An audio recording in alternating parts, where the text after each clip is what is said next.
क्या आपको मालूम था कि जब महाभारत की, जो 2 मिनट लगेगा, 2 मिनट की स्टोरी है, शायद ध्यान से सुनिएगा, बहुत ज्ञान मिलने वाला है। स्टोरी ये है, जब महाभारत का युद्ध चल रहा था तो पांडवों की तरफ से पांडव और भगवान श्री कृष्ण सारथी थे, जिन्होंने बोला था कि मैं बिना हथियार के आपका साथ दूंगा। सामने जब कौरवों में आप जाएंगे तो पितामह भीष्म, दुर्योधन, दुशासन, कृपाचार्य, द्रोणाचार्य जैसे महान योद्धा, और सबसे महान योद्धा में से एक कर्ण। आपको मालूम है कर्ण के पास में बहुत पावर थी, एक बहुत ही बेहतरीन हथियार था, इंद्र ने कर्ण को दिया था, और वो कर्ण ने वो हथियार अपने पास रखा था क्योंकि वो चाहता था कि मैं अर्जुन को मारूं। वो हथियार उसने बचा के रखा था कि मैं अर्जुन को इस हथियार से मारूंगा। भगवान श्री कृष्ण को पता था कि अगर कर्ण के सामने अर्जुन चला गया तो कर्ण वो हथियार चला देगा और अर्जुन मारा जाएगा। इस कारण से भगवान श्री कृष्ण चाह रहे थे कि वो अस्त्र, जो शस्त्र है, कहीं और यूज हो जाए और उसके बाद फिर अर्जुन कृष्ण आमने सामने होंगे। ठीक है, बाद में वो जो शस्त्र है उसने घटोत्कच के ऊपर चलाया था। बड़ी स्टोरी है, वो भी बताऊंगा, आज ही बता दूंगा। तो अर्जुन कर्ण के सामने जा नहीं रहा था और जा नहीं रहे थे, और कर्ण के सामने कौन जाए, तो कर्ण के सामने सब अपने परिवार जाते थे। तो महाराज युधिष्ठिर गए एक बार कर्ण के सामने, उसने बहुत तीर वीर मार के महाराज युधिष्ठिर घायल हो गए। घायल होने के बाद में महाराज युधिष्ठिर अपने जब शिविर में आए तो अर्जुन को पता चला कि भाई बड़े भैया घायल हो गए। अर्जुन भी दौड़ते आए, क्या हुआ क्या हुआ। तो महाराज युधिष्ठिर बहुत गुस्से में थे। उन्होंने बोला, अर्जुन तुम्हारे पास जो गांडीव धनुष है उसको रख दो किनारे, किसी काम के नहीं है, तुमसे ना हो पाएगा, रहने दो। बहुत गुस्से में थे, बहुत क्रोधित थे। एकदम से अर्जुन आश्चर्यचकित हो गए, बोले क्या हुआ। अर्जुन ने बोला कि बड़े भैया आपको मालूम है मैंने एक संकल्प लिया था, प्रतिज्ञा ली थी।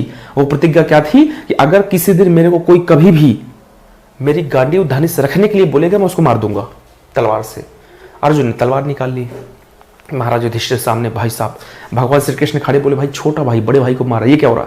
भगवान श्री कृष्ण बोले कि अर्जुन सुनो, कई बार बड़े टारगेट के लिए आपको छोटे टारगेट से कंप्रोमाइज करना पड़ता है। आपका जो प्रतिज्ञा है, कई बार बड़ी प्रतिज्ञा, आप ये प्रतिज्ञा ली है कौरवों को हराने की, तो कई बार छोटी प्रतिज्ञाओं को साइड से निकलना पड़ता है। इस कारण से तुम मारो मत। तुमने बोला मैं क्या करूं, मैंने संकल्प लिया है। उन्होंने बोला कि तुम ऐसे शब्द बोल दो, कई बार बोलते ना कि तुमने इतना बुरा शब्द बोला कि यार मैं मर गया, होता ना। कई बार आप किसी को इतना बुरा बोल दोगे, बोलेगा भाई तेरे लिए मर गया मैं आज से, तूने इतना बुरा बोला कि मैं मर गया यार, क्या बोलूं, होता है। तो भगवान श्री कृष्ण ने अर्जुन से कहा कि एक काम करो, तुम भगवान बहुत बुरा भला बोल दो युधिष्ठिर को, और जब बहुत बुरा भला बोलोगे तो युधिष्ठिर महाराज अपने आप मरे हुए हो जाएंगे कि तुमने इतना बुरा भला बोल दिया कि वो मर गए, इस टाइप का। तो अर्जुन ने भयंकर बुरा भला बोला कि आपने क्यों द्रौपदी को दाव पे लगाया था, ये वो करके खूब सुनाया। सुनाने के बाद महाराज युधिष्ठिर बोले कि भैया अर्जुन इतना गंदा तूने बोला, ऐसा लग रहा सच में मर ही गया यार मैं, बहुत ज्यादा गंदा तूने बोला। भगवान श्री कृष्ण बोले कि चलो टेंशन खत्म हो गई, तुमने अपनी प्रतिज्ञा भी पूरी कर ली और कहानी भी खत्म। अर्जुन बोला नहीं। भगवान श्री कृष्ण बोले अब क्या। बोले मैंने अपने बड़े भाई को इतना बुरा भला बोला है, मेरे जीने का कोई मतलब नहीं है, मुझे तो मर जाना चाहिए। बोले अरे भैया अब ये एक नई टेंशन खत्म हुई थी, एक नई टेंशन आ गई। बोले क्यों। बोले मैंने इतना अपने बड़े भाई को इतना बुरा भला बोला है तो मुझे तो मर ही जाना चाहिए। भगवान श्री कृष्ण बोले रुको, इसका भी उपाय है मेरे पास। बोले क्या। बोले तुम अपनी तारीफ करो। जब इंसान खुद की तारीफ करता है ना, it's equal to suicide, literally it's equal to suicide. तो बोले अर्जुन बोले कि अच्छा ऐसा है क्या। बोले भगवान श्री कृष्ण बोले बिल्कुल ऐसा है, तुम अपनी तारीफ करो, और जब तुम अपनी खूब तारीफ कर लोगे तो इट्स इक्वल टू सुसाइड।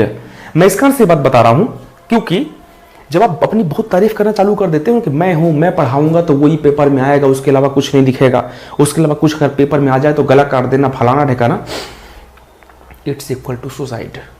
आप